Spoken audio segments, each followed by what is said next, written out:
ಎಲ್ಲರಿಗೂ ನಮಸ್ಕಾರ. ನನ್ನ ಚಾನಲ್ನ ಹೊಸ್ದಾಗಿ ಯಾರಾದರೂ ನೋಡ್ತಾ ಇದ್ದರೆ ದಯವಿಟ್ಟು ವಿಡಿಯೋಗಳು ಇಷ್ಟ ಆದರೆ ಸಬ್ಸ್ಕ್ರೈಬ್ ಮಾಡ್ಕೊಂಡು ನೋಡಿ, ಒಂದು ಥಮ್ಸ್ ಅಪ್ ಕೊಡಿ.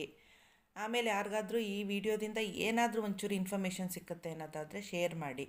ಹಳೆ ವಿಡಿಯೋಗಳನ್ನೆಲ್ಲ ಹೋಗಿ ಒಂದು ಸರಿ ಚೆಕ್ ಮಾಡಿ, ನಿಮ್ಗೆ ಇಷ್ಟ ಆದರೂ ಆಗ್ಬೋದು. ದೇವಸ್ಥಾನಗಳದ್ದು ಮತ್ತು ಸೀರೆ ಶಾಪಿಂಗ್ದು ಎಲ್ಲ ವಿಡಿಯೋಗಳನ್ನೂ ಆದಷ್ಟು ಶೇರ್ ಮಾಡ್ಕೊಂಡಿದ್ದೀನಿ, ಒಂದು ಸರಿ ಹೋಗಿ ನೋಡಿ ಆಯಿತಾ. ನಾನು ರೀಸೆಂಟಾಗಿ ನಮ್ಮ ದೊಡ್ಡಮ್ಮನ ಮಗಳದ್ದು ಮದುವೆದು ಎಂಗೇಜ್ಮೆಂಟ್ ವಿಡಿಯೋನ ಶೇರ್ ಮಾಡ್ಕೊಂಡಿದ್ದೆ. ಈಗ ಆಲ್ಮೋಸ್ಟ್ 1 ಮಂತ್ ಆಗ್ತಾ ಬಂತು ಮದುವೆ ಆಗಿ. ಮಧ್ಯೆ ಏನೋ ಸ್ವಲ್ಪ ಜೀವನ ಅಂದಮೇಲೆ ಏಳು ಬೀಳು ಎಲ್ಲ ಇರುತ್ತೆ ಅಲ್ವಾ, ಹಂಗೇ ಗುಡ್ ಟೈಮ್ಸ್ ಬ್ಯಾಡ್ ಟೈಮ್ಸ್ ಅನ್ನೋಂಗೆ ನಮಗೆ ಎರಡೂ ಬಂತು ಈ ತಿಂಗಳು. ಒಳ್ಳೆಯ ದಿನಗಳನ್ನೂ ನೋಡಿದ್ವಿ, ಕೆಟ್ಟ ದಿನಗಳನ್ನೂ ನೋಡಿದ್ವಿ. ಅದಕ್ಕೆ ಫಸ್ಟು ಸಂತೋಷನ ಹಂಚ್ಕೊಳ್ಳೋಣ ಅಂತ ಅಂದ್ಬಿಟ್ಟು ನಾನು ಈ ವಿಡಿಯೋನ ಶೇರ್ ಮಾಡ್ಕೋತಾ ಇದ್ದೀನಿ. ಇದು ಅವಳದು ಚಪ್ರದ ದಿವಸ ಮನೇಲಿ ಚಪ್ರ ಹಾಕಿ ಅರಿಶಿನದ ನೀರು ಹಾಕಿ ಹಿಂಗೆ ಫ್ರೆಂಡ್ಸ್ ಎಲ್ಲ ಸೇರಿಕೊಂಡು ಸ್ವಲ್ಪ ಎಂಜಾಯ್ ಮಾಡಿ, ನೆಕ್ಸ್ಟ್ ಡೇ ಮಂಡೇ ಇತ್ತು, ಅವತ್ತೊಂದು ದಿವಸ ರೆಸ್ಟ್ ಮಾಡಿ ಆಮೇಲೆ ಚೌಲ್ಟ್ರಿಗೆ ಹೋಗಿ ಆಮೇಲೆ ರಿಸೆಪ್ಷನ್ನು ಧಾರೆ ಎಲ್ಲ ಆಯಿತು. ಅದನ್ನು ನೆಕ್ಸ್ಟ್ ವಿಡಿಯೋದಲ್ಲಿ ಶೇರ್ ಮಾಡ್ತೀನಿ, ತುಂಬ ಲೆಂತಿ ಆಗುತ್ತೆ. ಇದು ಚಪ್ರದ ದಿವಸದ್ದು ಆಯಿತಾ. ಬೆಳಗ್ಗೆ ಎದ್ದು ಚಪ್ರ ಹಾಕಿ ಪೂಜೆ ಮಾಡಿಸಿ ಅವಳಿಗೆ ಅರಿಶಿನ ಶಾಸ್ತ್ರ ಮಾಡಿ, ಆಮೇಲೆ ಮೆಹಂದಿ ಶಾಸ್ತ್ರ ಮಾಡಿ, ಈವ್ನಿಂಗು ಸ್ವಲ್ಪ ಡ್ಯಾನ್ಸ್ ಮಾಡಿ ಫ್ರೆಂಡ್ಸ್ಗಳೆಲ್ಲ ಸೇರಿಕೊಂಡು ಎಂಜಾಯ್ ಮಾಡಿದಂಥ ದಿನ ಇದು ಆಯಿತಾ. ಎಲ್ಲೂ ಸ್ಕಿಪ್ ಮಾಡಬೇಡಿ, ತುಂಬ ಚೆನ್ನಾಗಿ ಮದುವೆ ಮಾಡಿದ್ರು. ಅವಳು ಸೆಲೆಕ್ಟ್ ಮಾಡ್ಕೊಂಡಿದ್ದಂಥ ಔಟ್ಫಿಟ್ ಆಗಲಿ ಅಥವಾ ಏರ್ ಸ್ಟೈಲ್ ಆಗಲಿ ಎಲ್ಲ ಒಂದಕ್ಕಿಂತೊಂದು ವಿಭಿನ್ನವಾಗಿತ್ತು, ತುಂಬ ಯೂನಿಕ್ಕಾಗಿ ಚೆನ್ನಾಗಿತ್ತು. ನಾವು ತುಂಬ ಎಂಜಾಯ್ ಮಾಡಿದ್ವಿ ಎಲ್ಲ ಫ್ಯಾಮಿಲಿ. ನೋಡಿ, ಇದು ನಾವು ಮಾರನೇ ದಿವಸ ಅದೇ ಚೌಲ್ಟ್ರಿಗೆ ಹೋದ್ರಲ್ಲ ಇವರೆಲ್ಲ, ನಮ್ಮ ದೊಡ್ಡಮ್ಮನ ಮಗಳು ಎಲ್ಲರೂ ಅವ್ರ ಮನೆಯಿಂದ ಚೌಲ್ಟ್ರಿಗೆ ಹೋಗಿದ್ರು. ನಾವೆಲ್ಲ ಮನೆಗೆ ವಾಪಸ್ ಬಂದುಬಿಟ್ಟಿದ್ವಿ. ನಮ್ಮ ಫ್ಯಾಮಿಲಿ ಅಂದರೆ ನಮ್ಮ ಅಣ್ಣ, ನಮ್ಮ ತಾಯಿ, ಅಕ್ಕ, ನಾವೆಲ್ಲ ಹೋಗೋ ಅಷ್ಟೊತ್ತಿಗೆ ದೇವಸ್ಥಾನದ ಹತ್ರ ವರಪೂಜೆ ನಡೀತಾ ಇತ್ತು. ಆವಾಗ ಇವಳೇ ನಮ್ಮ ದೊಡ್ಡಮ್ಮನ ಮಗಳು, ನಮ್ಮಕ್ಕ ದೊಡ್ಡಕ್ಕ ಮನೇಲಿ. ಅವಳು ನಮ್ಮ ಅಣ್ಣಂಗೆ ನಮಗೆಲ್ಲ ಫಸ್ಟ್ ಹೋಗಿ ಬ್ರೇಕ್ಫಾಸ್ಟ್ ಮಾಡ್ಕೊಂಡು ಬನ್ನಿ, ನಾವು ಹೋಗೋಷ್ಟೊತ್ತಿಗೆ 11 ಆಗೋಗಿತ್ತು. ಹೋಗಿ ಫಸ್ಟು ಬ್ರೇಕ್ಫಾಸ್ಟ್ ಮಾಡ್ಕೊಂಡು ಬನ್ನಿ, ಆಮೇಲೆ ಶಾಸ್ತ್ರಗಳೆಲ್ಲ ನೋಡೋರಿ, 11 ಗಂಟೆ ಆಗೋಗಿದೆ ಆಲ್ರೆಡಿ ಅಂತ ಹೇಳ್ಬಿಟ್ಟು ಬ್ರೇಕ್ಫಾಸ್ಟ್ ಮಾಡೋಕ್ಕೆ ಕಳಿಸಿದ್ಲು. ನಮಗೂ ಎಲ್ಲ ಹೊಟ್ಟೆ ಹಸ್ಬಿಟ್ಟಿತ್ತು. ಎಲ್ಲರದ್ದು ಬ್ರೇಕ್ಫಾಸ್ಟ್ ಆಗಿತ್ತು, ನಾವೇ ಲಾಸ್ಟ್ ಪಂಕ್ತಿ. ಕೇಸರಿ ಬಾತು, ಉಪ್ಪಿಟ್ಟು, ಸ್ವೀಟ್ ಪೊಂಗಲ್ಲು, ಹುಳಿಯನ್ನ, ಇಡ್ಲಿ ಸಾಂಬಾರು, ಉದ್ದಿನೊಡೆ, ಕಾಫಿ ಟೀ ಎಲ್ಲ ವೆರೈಟಿ ಇತ್ತು. ನಾವು ಬ್ರೇಕ್ಫಾಸ್ಟ್ ಮಾಡ್ಕೊಂಡು ಬರೋಷ್ಟೊತ್ತಿಗೆ ನೋಡಿ ಹುಡುಗಿನೂ ರೆಡಿಯಾಗಿ ಬಂದಳು. ಹೆಸರು ಅರ್ಚನ, ಆಲ್ರೆಡಿ ನೀವು ಎಂಗೇಜ್ಮೆಂಟ್ ವಿಡಿಯೋದಲ್ಲಿ ನೋಡಿರ್ತೀರ. ಅವಳನ್ನ ಕರ್ಕೊಂಡು ಬಂದರು. ಫಸ್ಟು ಶಾಸ್ತ್ರಗಳಿರುತ್ತಲ್ಲ, ಆ ಶಾಸ್ತ್ರಗಳೆಲ್ಲ ಮಾಡೋಕ್ಕೆ ಕರ್ಕೊಂಡ್ಬಂದರು. ನೋಡಿ ಎಷ್ಟು ನೀಟಾಗಿ ಎಷ್ಟು ಚೆನ್ನಾಗಿ ರೆಡಿ ಆಗ್ಬಿಟ್ಟು ಬಂದು. ಫ್ಲವರ್ ಡೆಕೋರೇಷನ್ನು ಅಷ್ಟೇ ತುಂಬ ಅದ್ಭುತವಾಗಿ ಮಾಡಿಸಿದ್ರು. ನಾನು ಅವತ್ತು ಲೈವ್ ಮಾಡಿದ್ದೆ ಆಯಿತಾ. ಫ್ಲವರ್ ಡೆಕೋರೇಷನ್ ಇನ್ನೂ ನಡೆಯುವಾಗಲೇ ನಂಗೆ ಅವಳ ಏರ್ ಸ್ಟೈಲ್ ತುಂಬ ಇಷ್ಟ ಆಯಿತು ರೀ. ಆಮೇಲೆ ಮುಂದೆ ಅವಳು ಊಟಕ್ಕೆ ಕೂತ್ಕೊಂಡಾಗ ಫುಲ್ಲು ಏರ್ ಸ್ಟೈಲ್ನ ಕವರ್ ಮಾಡಿದ್ದೀನಿ ನೋಡಿ, ಎಲ್ಲೂ ಸ್ಕಿಪ್ ಮಾಡಿದೆ ನೋಡಿ, ಗೊತ್ತಾಗುತ್ತೆ. ಆಮೇಲೆ ತುಂಬ ಒಂಥರ ಲವಲವಿಕೆ ಆಗಿ ಅವಳು ಯಾವಾಗಲೂ ಅಷ್ಟೇ ಬ್ರೇವ್ ಗರ್ಲು, ತುಂಬ ಚೆನ್ನಾಗಿ ಡ್ರೆಸ್ಅಪ್ ಆಗಿದ್ಲು. ಸೀರೆನೂ ಅಷ್ಟೇ, ಬ್ಲೌಸ್ ಡಿಸೈನ್ ನೋಡಿ ತುಂಬ ಚೆನ್ನಾಗಿತ್ತು. ಏರ್ ಸ್ಟೈಲು ಅಷ್ಟೇ, ಒಂದೊಂದು ಇದಕ್ಕೆ ಫಂಕ್ಷನ್ಗೆ ಒಂದೊಂದು ಥರ ಏರ್ ಸ್ಟೈಲ್ ಡಿಫ್ರೆಂಟು ಎಲ್ಲರೂ ಮಾಡಿಸ್ತಾರೆ. ಆದರೆ ಇದು ನನಗೆ ತುಂಬ ಇಷ್ಟ ಆಯಿತು ಈ ಏರ್ ಸ್ಟೈಲ್ಗಳೆಲ್ಲ. ನನ್ನ ಮಗಳ ಮದುವೆಲಿ ಕೂಡ ನಾನು ಫ್ರೀಯಾಗಿ ಓಡಾಡೋಕ್ಕಾಗಿರಲಿಲ್ಲ. ಯಾವಾಗಲೂ ಹಂಗೆ ಅಲ್ವಾ, ನಮ್ಮನೆ ಫಂಕ್ಷನ್ಗಳಲ್ಲಿ ನಾವು ಅಷ್ಟು ಹ್ಯಾಪಿಯಾಗಿ ಟೈಮ್ನ ಸ್ಪೆಂಡ್ ಮಾಡೋಕ್ಕಾಗಲ್ಲ, ಏನೋ ಒಂಥರ ಟೆನ್ಷನ್ ಇರುತ್ತೆ, ಆ ಥರ ಇತ್ತು. ಆದರೆ ಇವಳ ಮದುವೆಲಿ ಆರಾಮವಾಗಿ ವೀಡಿಯೋ ಮಾಡಿಕೊಂಡು ಹ್ಯಾಪಿಯಾಗಿ ಎಲ್ಲರ ಜೊತೆ ಮಾತಾಡಿಕೊಂಡು ಓಡಾಡಿಕೊಂಡು ಫ್ಯಾಮಿಲಿ ಜೊತೆ ಟೈಮ್ ಸ್ಪೆಂಡ್ ಮಾಡಿದೆ. ತುಂಬ ಚೆನ್ನಾಗಿತ್ತು. ನನ್ನ ಮಗಳು ಅಳಿಯನ್ನ ಮಿಸ್ ಮಾಡ್ಕೊಂಡೆ, ಆ್ಯಸ್ ಯೂಶ್ವಲ್ ಎಂಗೇಜ್ಮೆಂಟಲ್ಲೇ ಮಿಸ್ ಮಾಡ್ಕೊಂಡಿದ್ದೆ.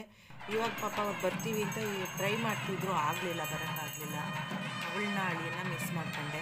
ಇವಾಗ ಎಲ್ಲ ಪೂಜೆಗಳೆಲ್ಲ ಆದಮೇಲೆ ನೆಕ್ಸ್ಟು ಮಾಮೂಲಿ ಶಾಸ್ತ್ರ ಸಂಪ್ರದಾಯಗಳಿರುತ್ತಲ್ಲ ಅದೆಲ್ಲ ಮಾಡ್ತಾ ಹೋಗ್ತಾ ಇದ್ದಾರೆ, ನೋಡ್ತಾ ಹೋಗಿ. ಅದ್ರ ಮಧ್ಯೆ ಒಂದು ಚಿಕ್ಕ ಕತೆ ಶೇರ್ ಮಾಡ್ಕೋತೀನಿ ಜೀವನದ ಬಗ್ಗೆ. ಏನು ಅಂತಂದರೆ, ನಮ್ಮ ಜೀವನದಲ್ಲಿ ಒಂದು ಸರಿ ಒಬ್ಬ ಏನು ಮಾಡಿದ್ನಂತೆ, ತುಂಬ ತಪಸ್ಸು ಮಾಡಿ ಸಮಯ ದೇವರನ್ನ ತಪಸ್ ಮಾಡಿದ್ನಂತೆ ಸಮಯದೇವನ ಬಗ್ಗೆ.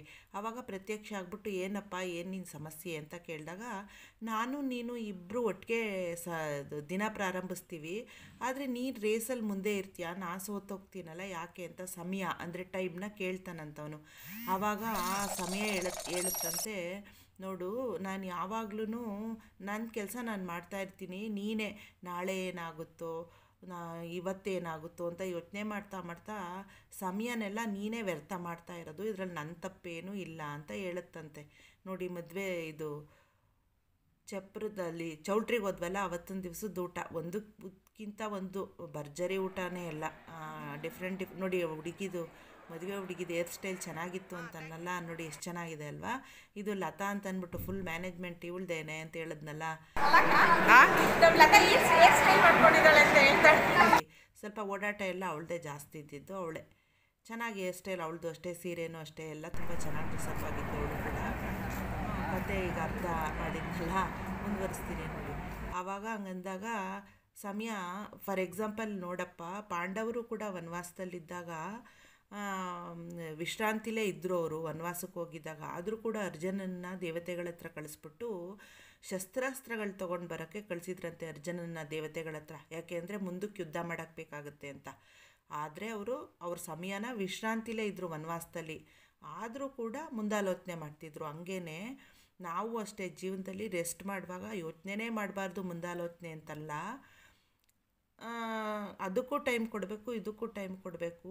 ಬರೀ ನಾವು ಮುಂದೇನಾಗುತ್ತೋ ಅಂತ ಯೋಚನೆ ಮಾಡಿಕೊಂಡೇ ಕಾಲ ಕಳೆದ್ಬಿಟ್ರೆ ಸಮಯ ವ್ಯರ್ಥ ಆಗೋಗುತ್ತೆ. ಅದಕ್ಕೆ ನಂದೇನೂ ತಪ್ಪಿಲ್ಲ, ನಿಂದೇ ತಪ್ಪು ಅಂತ ಹೇಳ್ತಂತೆ ಸಮಯ.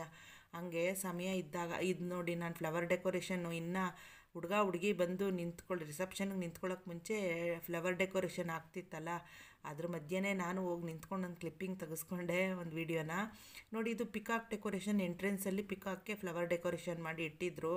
ಅದರದ್ದು ಅದನ್ನ ರೆಡಿ ಮಾಡೋಕ್ಕೆ ಎಷ್ಟು ಟೈಮ್ ತಗೊಳುತ್ತೆ, ಒಂದು ದಿವಸಕ್ಕೆ ಅಷ್ಟೇ ನಮ್ಮ ಸಂತೋಷಕ್ಕೆ ಮಾಡಿಸ್ಕೊಳ್ಳೋದು, ಆದರೆ ಅದ್ರ ಹಿಂದೆ ಎಷ್ಟು ಶ್ರಮ ಇರುತ್ತೆ. ಅದಾದ ತಕ್ಷಣವೇ ಎಲ್ಲ ಫಂಕ್ಷನ್ ಮುಗಿದ ತಕ್ಷಣವೇ ಎಲ್ಲ ತೆಗ್ದು ಹಾಕ್ತಾಯಿದ್ರು ಹೂವನ. ಆವಾಗ ತುಂಬ ಬೇಜಾರಾಯಿತು, ಅದರಿಂದ ಎಷ್ಟು ಶ್ರಮ ಇತ್ತು ಅದನ್ನು ರೆಡಿ ಮಾಡಬೇಕಾದ್ರೆ. ಓಲ್ಡ್ ಡೇ ತೊಗೊಂಡಿದ್ರು, ಅಷ್ಟೇ ಜೀವನ ಅಲ್ವಾ. ಹಂಗೇ ಈ ಸಮಯನೂ ಅಷ್ಟೇ ಇದ್ದಾಗ ನಾವು ಸ್ವಲ್ಪ ಅದಕ್ಕೂ ಸಮಯ ಕೊಟ್ಟು ನಮ್ಮ ಜೀವನದಲ್ಲಿ ರೆಸ್ಟ್ಗೂ ಮುಂದಾಲೋಚನೆನೂ ಮಾಡಬಾರ್ದು ಅಂತಲ್ಲ, ಸ್ವಲ್ಪ ಮಟ್ಟಕ್ಕೆ ಮಾಡಿಕೊಂಡು ನಮ್ಮ ಜೀವನನ ಕಳಿಬೇಕಂತೆ. ನಿಮಗೆ ಎಲ್ರಿಗೂ ಇದೆಷ್ಟು ನಿಜ ಅನಿಸುತ್ತೆ ಯೋಚನೆ ಮಾಡಿ ನೋಡಿ ಅಲ್ವಾ. ಅದಾದಮೇಲೆ ಇವರು ಇದಕ್ಕೆ ಹಳದಿ ಶಾಸ್ತ್ರಕ್ಕೆ ನೋಡಿ ಎಷ್ಟು ಫೋಟೋ ಶೂಟ್ ಮಾಡಿಸ್ಕೊಂಡ್ರು ಅಂತಂದರೆ, ಇವ್ರು ಮಾಡಿಸ್ಕೊಂಡ್ರು ಅನ್ನೋದಕ್ಕಿಂತ ಒಂದೊಂದೇ ಶಾರ್ಟ್ಗೆ ಎಷ್ಟೊಂದು ಸರಿ ಅವರು ರೀಟೇಕ್ ತೊಗೊಂಡ್ರು ಅಂತ್ರಿ ಅವರು ಫೋಟೋಗ್ರಾಫರ್ಗಳು ಮಾಡಿದ್ರು. ಅಂದರೆ ನಾವು ಒಂದು ಮೂವಿ ತೆಗೆದ್ರೆ ಅದರಿಂದ ಎಷ್ಟು ಶ್ರಮ ಇರುತ್ತೆ ಅನ್ನೋದು ಇಂಥದನ್ನೆಲ್ಲ ನೋಡಿದಾಗಲೇ ಗೊತ್ತಾಗೋದು. ಇಂಥ ಸಣ್ಣ ಪುಟ್ಟ ಪ್ರೋಗ್ರಾಮ್ಗಳಿಗೆ ಇಷ್ಟೊಂದು ಟೇಕ್ಗಳಿರುತ್ತೆ, ಇಷ್ಟೊಂದು ಸಮಯ ತಗೋತಾರೆ ಅಂತಂದಮೇಲೆ ನಾವು ತೆರೆ ಮೇಲೆ ಒಂದು ದೊಡ್ಡ ಸ್ಕ್ರೀನ್ ಮೇಲೆ ಒಂದು ಮೂವಿನ ನಾವು ನೋಡಬೇಕು ಅಂದರೆ ಅದರಿಂದ ಎಷ್ಟು ಶ್ರಮ ಇರುತ್ತೆ ಎಲ್ಲರದೂ ಅಲ್ವಾ. ನಾವು ನೋಡಿಬಿಟ್ಟು ಒಂದೇ ಸರಿ ನಾವು ಒಪಿನಿಯನ್ನ ಕೊಟ್ಟಿರ್ತೀವಿ, ಇದು ಚೆನ್ನಾಗಿದೆ ಇದು ಚೆನ್ನಾಗಿಲ್ಲ ಅಂತ.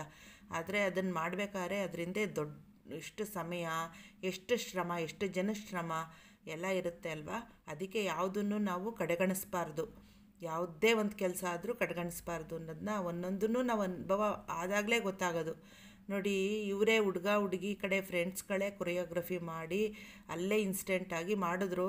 ರಿಸೆಪ್ಷನ್ ಟೈಮಲ್ಲಿ ಅದಕ್ಕೆ ಬ್ಯಾಕ್ಗ್ರೌಂಡ್ ಮ್ಯೂಸಿಕ್ ಹಾಕಿದ್ರು, ತುಂಬ ಚೆನ್ನಾಗಿ ಬಂದಿತ್ತು ರೀ. ಅದನ್ನ ನಾನು ಶಾರ್ಟ್ಸಲ್ಲಿ ಹಾಕಿದ್ದೀನಿ, ಹೋಗಿ ನೋಡಿ ಇಂಟ್ರೆಸ್ಟ್ ಇದ್ದರೆ. ಆಮೇಲೆ ಡ್ರೆಸ್ ಕೋಡ್ ಮಾಡ್ಕೊಂಡಿದ್ರು ಹುಡುಗಿರೆಲ್ಲ, ತುಂಬ ಚೆನ್ನಾಗಿತ್ತು. ಒಂಥರ ಎಲ್ಲ ವೆಲ್ ಆರ್ಗನೈಸ್ಡ್ ಅಂತಾರಲ್ಲ ಹಂಗೇ. ಇದು ನಾನು ಹೇಳಿದ್ನಲ್ಲ ಎಂಗೇಜ್ಮೆಂಟ್ ಟೈಮಲ್ಲೂ ಹೇಳಿದ್ದೀನಿ ನೋಡಿ, ಇವಳು ಕಾಲೇಜಿಂದ ಇದಕ್ಕೆ ಹೋಗಿದ್ಲು ಇಂಟರ್ನ್ಶಿಪ್ಗೆ ಮಲೇಷಿಯಾಗೆ. ಅವಳು ಬಂದಿದ್ದೇ ಈ ಫಂಕ್ಷನ್ ಹಿಂದಿನ ದಿವಸ. ಆದ್ರೂ ಇಷ್ಟೆಲ್ಲ ಅರೇಂಜ್ಮೆಂಟ್ಸು ಇಷ್ಟೆಲ್ಲ ವೆಲ್ ಪ್ಲ್ಯಾಂಡಾಗಿ ಮಾಡಿದರು ಅಂದರೆ ಅದೆಲ್ಲ ಕ್ರೆಡಿಟ್ ನಮ್ಮ ದೊಡ್ಡಮ್ಮನ ಮಗಳಿಗೆ ಹೋಗಬೇಕು, ಕ್ರೆಡಿಟ್ಸು. ಯಾಕೆ ಅಂತಂದರೆ ಅವಳು ಇದರಿಂದೆ ಅವಳ ಮಗಳಿಗೆ ಏನು ಬೇಕು, ಯಾವ ಥರ ಇಷ್ಟಪಡ್ತಾಳೆ ಅವಳು, ಅಫ್ಕೋರ್ಸ್ ಎಲ್ಲ ಡಿಸ್ಕಸ್ ಮಾಡಿರ್ತಾರೆ. ಅವಳ ಇಚ್ಛೆ ಪ್ರಕಾರನೇ ಎಲ್ಲ ಮಾಡಿರ್ತಾರೆ. ಅರ್ಚನಾ ಏನು ಒಪ್ತಾಳೆ ಅದನ್ನೇ ಮಾಡಿರ್ತಾರೆ. ಆದರೆ ನಿಂತ್ಕೊಂಡು ಮಾಡಬೇಕಲ್ವಾ ಅದನ್ನೆಲ್ಲ.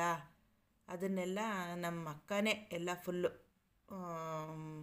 ಮಾಡಿರೋದು ಅಂತ ಹೇಳಿದ್ರೆ ತಪ್ಪಾಗಲ್ಲ. ಫೈನಾನ್ಷಿಯರ್ ನಮ್ಮ